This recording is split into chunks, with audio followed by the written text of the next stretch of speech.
Have you ever seen The Office? You know when they sit in front of the camera sometimes? Yeah. Well, how every documentary starts, and they're like, "Should I just speak to the camera?" That was it.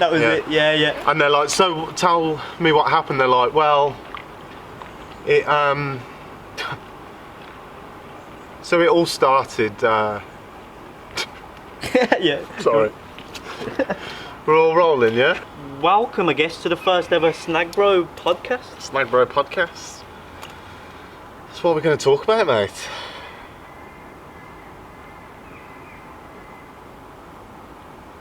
I guess we should go from the start.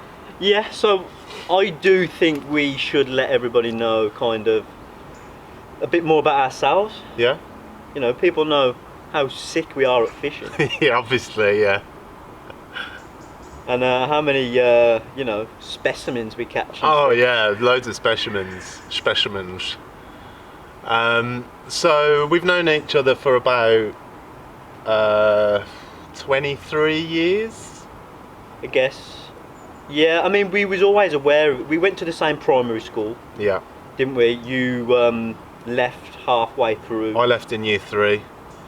We both went to a Catholic primary school. Now we did we passed all of our exams: Holy Communion, Confession, Confirmation.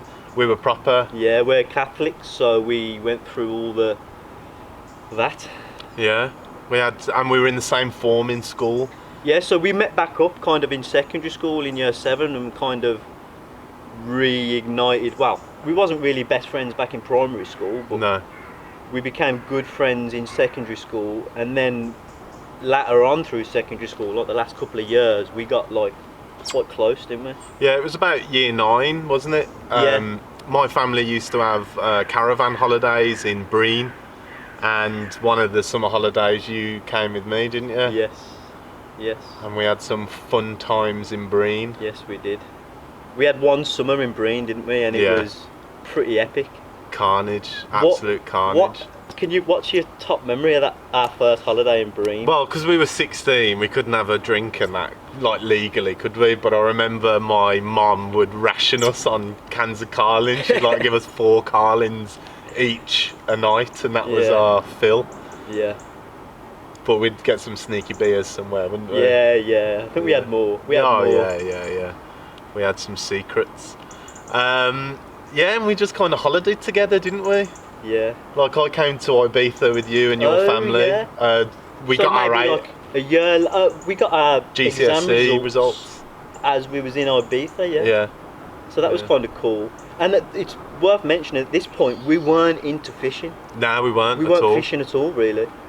I had done a bit of fishing growing up, luckily with my dad. Yeah. He brought me up, taking me here and there, and I'd learned a lot. Yeah. Of coarse fishing, float fishing, I guess. Yeah. And maybe ledgering a little bit, you know. But by the time we went to Ibiza, we went to Ibiza and didn't go fishing. We didn't fish once. No. It was proper Kevin and Perry go large. Oh yeah, it was proper. Like, we were 16 and we went to our first club. Yeah. We went clubbing a couple of times, didn't we? We had we had an epic water party in a club called Es Paradis, where old school DJ Sammy was playing. Yeah.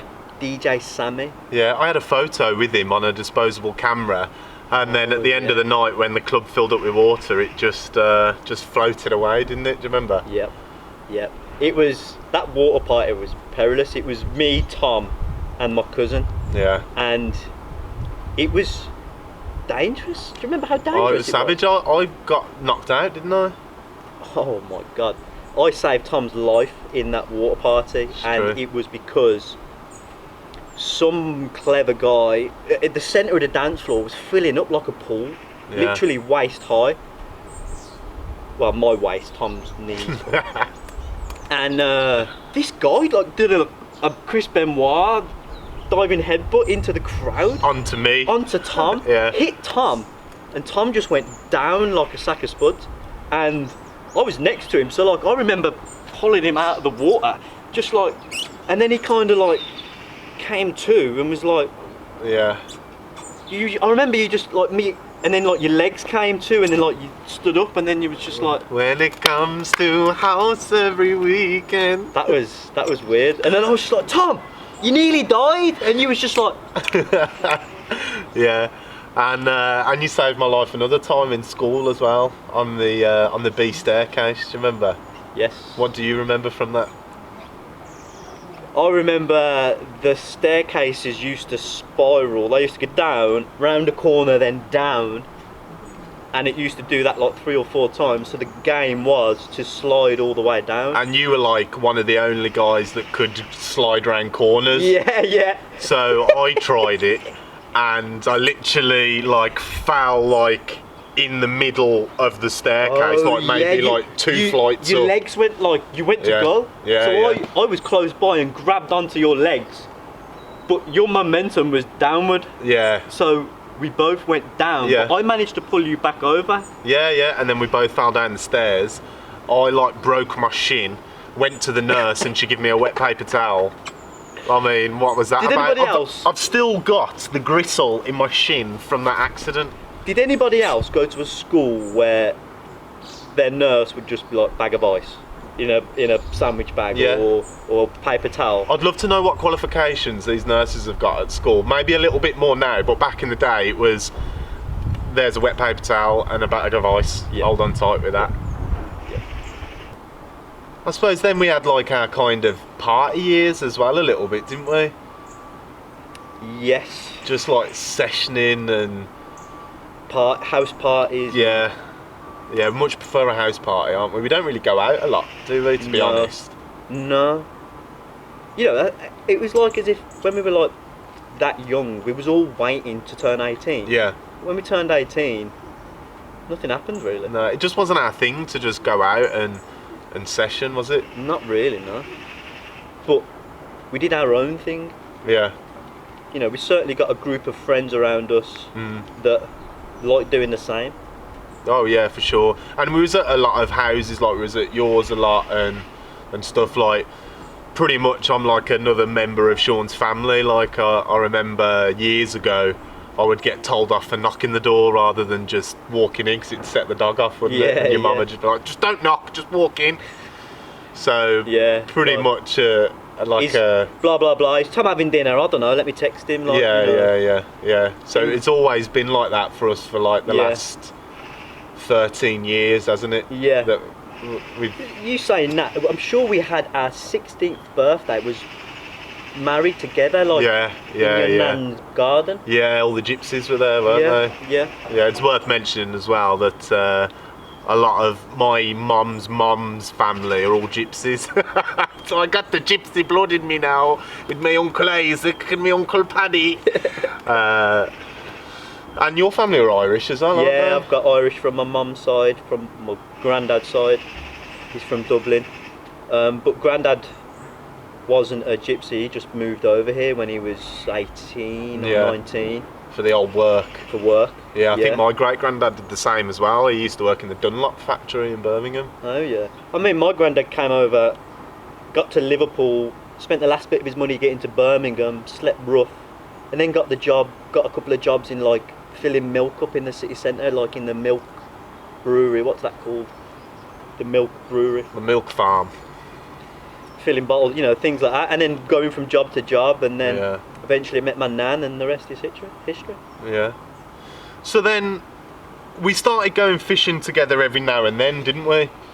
And for me, it was just kind of doing something a little bit different and just chilling, like with you. Like you had more knowledge of knots and how to catch fish and all that kind of stuff, and I did not have a clue, and I wasn't really that interested in it. I think it's fair to say the first few times we went fishing, we went, not just me and you, a few of the lads as well who we were friends with. And it was like something to do while we went and had a chill and maybe a couple of beers and stayed out the way, you know, not too far from here. We went on the just down there. Yeah. And I remember being, you know, sitting down and Sean, you know, tying your float on the hook on, and right then, you know, there you go. Yeah. And that, remember that you caught a duck? Do you remember? Oh yeah. Oh mate. Tom was reeling in a maggot. Yeah. And a duck went for it, got it, And obviously, Tom hooked the duck. Yeah. Hook a duck in real life, IRL. And I had to disgorge the duck. Yeah, and we were about 16 then. You had your red Fiesta, didn't you? Your first car. Oh yeah, I wouldn't have been 16 then. I'd have been like 17 or 18. Right. Okay. It's definitely 17. It was because I remember having the photo unloading the beers out the car. Yeah. So then we went a few times fishing, and then we went the once fishing, and I just wasn't having any of it. We went to a commercial fishery. I just didn't know what I was doing. Yeah. And we went like 3 times in that week, and then on the 3rd time I was just like, nah, I'm not doing this anymore. I'm gonna clock it. So I literally went on YouTube and just got obsessed by it. Yeah. This is at this point now. At the whole point in time, I was like, the one who knew about fishing. Yeah. If you like. Yeah. Even though I didn't know much about fishing. So when you started getting into it and started going down all these rabbit holes, I was like, yo, okay. Yeah. What about this? And like starting to better understand this and that, because you were kind of pushing yourself, and that was pushing me to want to know more. Because that time you was on about, where we went to that fishery, I think I caught a little Crucian car and an F1 or something. A little mirror or something like that, all day, and we sat there all day in the wind, and it was rubbish. Yeah. So then I went down the rabbit hole and just got obsessed with like match fishing, and was just pretty much doing it nearly every day, wasn't I? Just learning it, clocking it. Like a place where we went, the Roe Heath, that's pretty much where I learnt to match fish. We've done a couple of videos there, the match video, both match videos that we've done there. So then I just started going down rabbit holes of match fishing, and then we always knew that there were pike around and we were interested in that, but then started watching content online on YouTube, and I remember sitting in Maryvale, where I used to live, in my gaming room and putting it on, and you were like, nah, as if they're in the canals, as if the pike are like there. You were like, nah, they're not in the canals. That's what I used to say to you, because I was the one who knew more about you. I was like, forget the canals. Yeah. It don't work in the canals. And then I went and bought like a little Fox Rage, like already ready-made a trace with lure and all that kind of stuff. I remember showing it. That open face reel one, like. Well, I bought like a telescopic reel. It was all under 30 quid, like, I remember. from Decathlon. I remember. And I remember showing you the lure set, and you were like, "You're going to catch tomorrow, you are." I'm like, "Yeah, I know." So it took me 3 weeks to catch my first pike, and it was actually just down here, the local reza, and it was the best take I've ever had. It come up right at the bank in front of me. I had like a 6-foot carp stalk rod and a like 20-pound mono and a big carp reel, and it was just like, it was scary. My adrenaline was going, my neck broke as I did it, so I had to chin the pike up on my own for the first time touching one. And I suppose it really helped from the YouTube content that we was watching. Well, I was watching like Carl and Alex videos at first for like the match stuff and the carp stuff. Black Country Pike. And then Steve kind of opened that world up, because he's like, I don't know if you've seen Black Country Piker, we'll put a link in the description below, but he's just got like amazing GoPro footage of like takes and stuff. Like, I haven't seen really much better. Still up until now, he still gets amazing takes. I think it's because a lot of the waters he fishes is very clear, like around that Black Country, isn't it? They're all very clear, cabbagey waters, aren't they? Do you know what? He's a good lure fisherman, and he uses a lot of different methods. You know, like he uses a lot of flies and stuff like that. And it always amazes me. I'm always fishing for pike really soft and finesse. When you see Steve fish for pike, he's like, doosh, he'll give it some, and pike will go for it. It still blows my mind. So back then, we was watching his footage like, wow, like they are in the canals. Yeah. And like I when I was at school, I did like a bit of media studies and did a bit of editing and all that. And like when I was younger, I used to, well, we both used to edit some music and that, and had our DJ names that we won't disclose to you. Put in the comments what you think our DJ names were. Oh gosh. And then I was like acting for like 8-9 years, so I was always kind of storytelling, and well, I was a Shakespearean actor, believe it or not. You wouldn't think. Oh, you mate, you all right? That's all right. That's all right, mate. No worries. Hello, mate. How you doing? Hello. So, yeah, believe it or not, I was a Shakespearean actor for like bloody 8 years. I think I'm the most like least person to be a Shakespearean actor that you'll probably ever meet. I guess so. You mean you don't come across as a thespian? Nah, I don't. Come across as a chap, do I? You know, I spent all them years every now and again seeing all these plays that you was in and stuff, and for me it was the value of seeing your mate in a play. It was that entertainment. Trying to see you and being like, like, you know, trying to catch your eye and stuff, and it was fun. But for all that time you were an aspiring actor, and that taught you a lot about, you know, cinematography, presentation, you know, not just being in front of the camera but stage work and stuff like that. So I always kind of wanted to create some content, always wanted to like be a YouTuber, really. Like, we both wanted to do it, but we didn't know what to do it about. We never had that niche. And then when fishing came, and that was a passion, and for me, like, content creating was a passion as well, it just married together so well. And, you know, I don't want to like bitch about a lot of the content that is around fishing on YouTube at the moment, but I felt like not a lot of people were like providing entertainment. I didn't feel like a lot of people were kind of being a bit silly, and you know, it's all very like, I'm using this £9 line connected to this leader, and it's like, oh, it's a bit, I found it a bit boring. And it took us a long time to be able to be that comfortable in front of camera, to be able to just mess around. I guess so. It was never like a case of turning on the camera and that's who he was. It took us a while and a few videos, if you like, well, more than a few videos to find our identity, you know. But we haven't even spoke about how we kind of come around to Snag Bro, really, because we really got introduced to lure fishing from somebody else, predator fishing, really. I mean, we dabbled at it, but then all of a sudden somebody came along who had a Baitcaster rod and a bucket of lures, and we was like, what the hell is going on here? What's going on? And he was like chucking these lures out and stuff, and we were like, this is amazing, this is the way forward. Like, and then kind of collectively together we all decided to start a YouTube channel and start filming good fishing content. What that was, we didn't really know. No, we were just really filming montages at the beginning with no narrative, no kind of excitement. I think it's something that a lot of content creators fall into, is they want to look cool and they want to like do everything perfectly. You know, so, you know, showing that snag in the tree, or losing a lure here, or a poor cast there. You know, like, I'm sure we've put a couple of videos out where we haven't caught fish, because the nature of fishing content means that sometimes you just don't catch.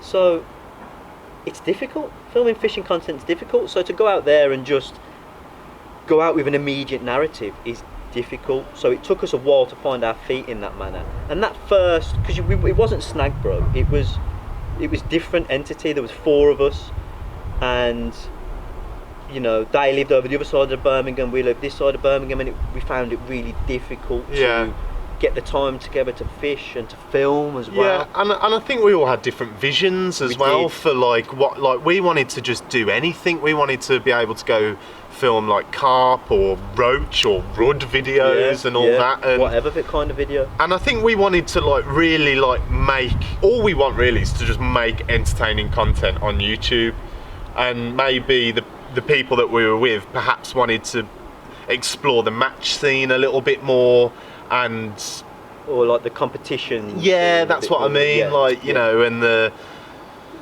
you know, like we didn't really use the best gear at all, did we? And all that kind of stuff. No. So then, you know, I think of differences of not knowing where the future of it was. We just went our separate ways, really. Did, yeah. Me and you just kind of took a step back from it because it was starting to get stressful. Yeah. Being like, we need to film.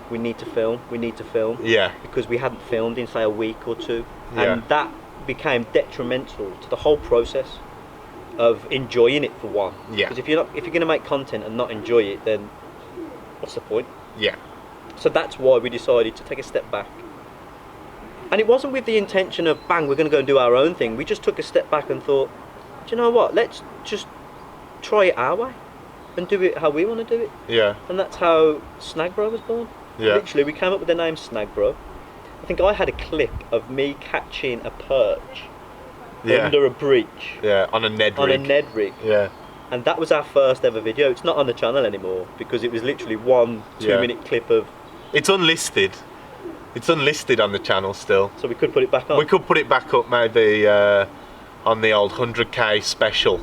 Oh yeah. Yeah, maybe. First ever Snag Bro vid. And then I suppose we've been doing it for a couple of years now, and you know, we're at like 7.6k subscribers.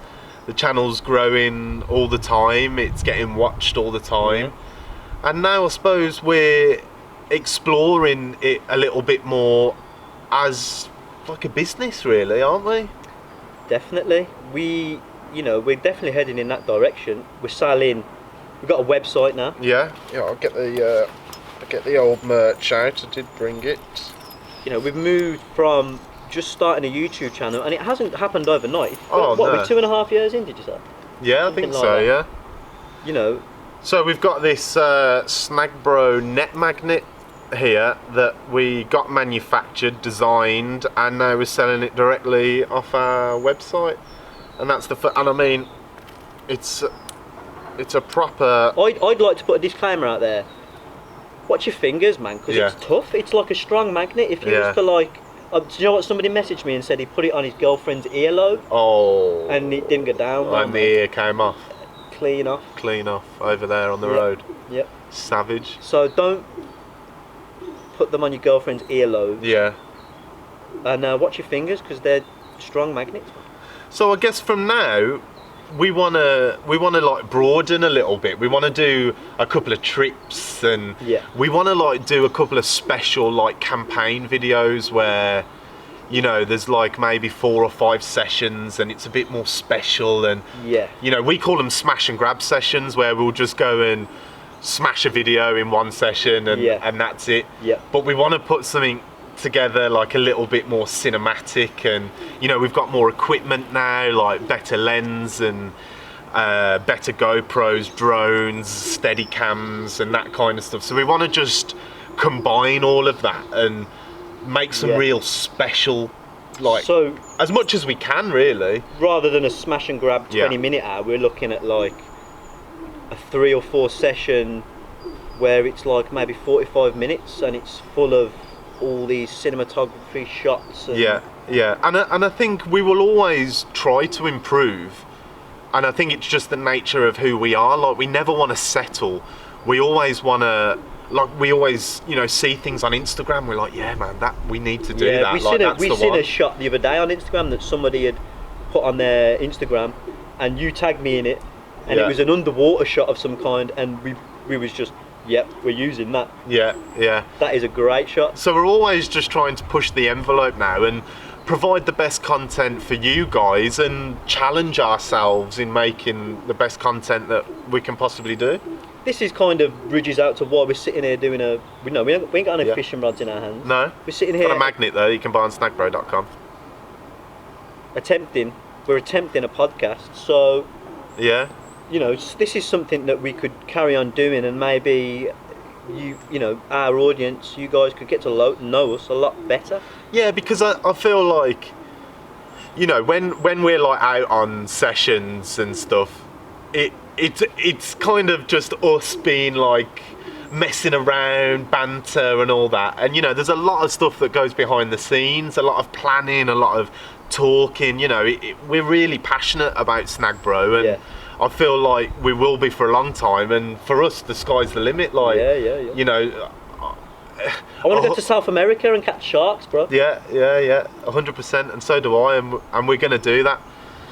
So I think that's about it, really, isn't it, for the first podcast? Yeah. We've got loads more fishing stories and we've got some beauties, man. Like, a little teaser would be, we went to America.